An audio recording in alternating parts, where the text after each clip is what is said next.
A tractor trailer crashed into a building at the Canadian border yesterday morning.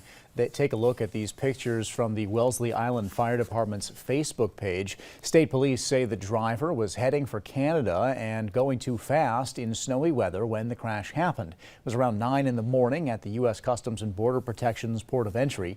Troopers say the truck hit several yellow stanchions, a fire hydrant, and the inspection building. A passenger got minor cuts and was treated at the scene. State police ticketed the driver for speeding and changing lanes unsafely.